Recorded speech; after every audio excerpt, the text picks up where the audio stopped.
যুক্তরাষ্ট্রের মধ্যস্থতায় রক্তক্ষয়ী পরিস্থিতি বাড়ার আগেই যুদ্ধবিরতিতে সম্মত হয়েছে ভারত ও পাকিস্তান। তবে যুদ্ধবিরতিতে সম্মত হলেও প্রশ্ন আসছে, শত্রুভাবাপন্ন দুই দেশের হামলা পাল্টা হামলায় কার কি পরিমাণ ক্ষতি হয়েছে। দুদেশের মধ্যে হয়ে যাওয়া যুদ্ধের মূল ধাক্কা আসে অর্থনৈতিক খাতে, যেখানে ভারতের স্টক মার্কেট, আকাশপথ ও বিনিয়োগে বড় ধরনের পতন হয়।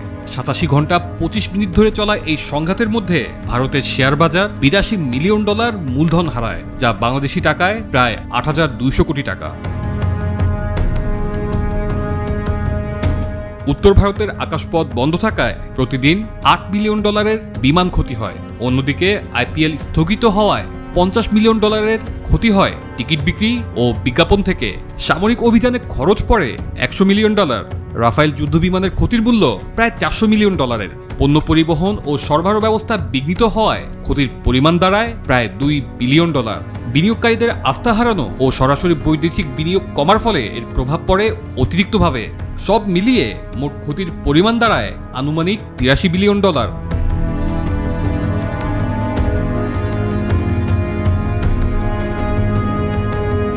অন্যদিকে একই সময়ে পাকিস্তানের শেয়ার বাজার প্রায় $2.5 মিলিয়ন মূলধন হারায়। পাকিস্তান সুপার লিগ বা পিএসএল স্থগিত হওয়ায় $10 মিলিয়ন ক্ষতি হয় সম্প্রচার এবং এ সম্পর্কিত খাত থেকে। আকাশপথ বন্ধ থাকায় বিমান খাতে প্রায় $200 মিলিয়ন লোকসান হয়। সামরিক অভিযানে দৈনিক প্রায় $25 বিলিয়ন খরচ হয়।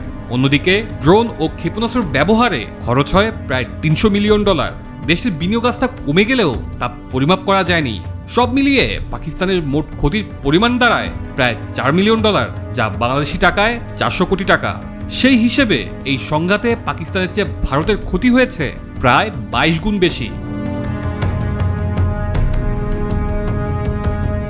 এই 87 ঘন্টার যুদ্ধ কেবল আকাশেই লড়াই হয়নি, তা আঘাত এনেছে স্টক মার্কেট এবং অর্থনৈতিক আস্থাতে। প্রতি ঘন্টায় $1 বিলিয়ন ক্ষতির হিসেব সামনে এনেছে আধুনিক যুদ্ধের ভয়াবহ মূল্য।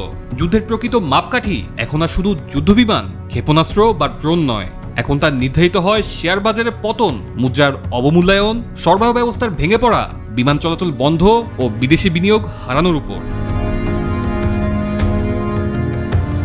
বিশ্বব্যাপী চলমান অর্থনৈতিক মন্দার মধ্যেই ভারতের এমন বড় ধাক্কা সামনের দিনগুলোতে ঠিক কিভাবে সামলে উঠবে সেটাই এখন দেখার বিষয়।